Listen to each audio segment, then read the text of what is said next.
Police officers across Illinois may soon be required to take autism spectrum training.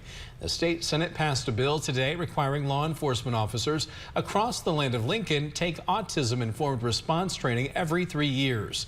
The training would teach officers responses, techniques, and procedures to identify and interact with someone who is on the autism spectrum.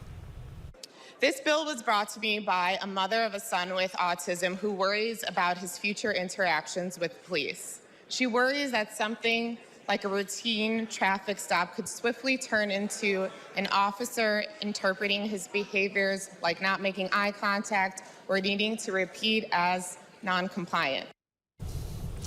Now, under the bill, the Illinois Law Enforcement Training Standards Board would develop or approve the course.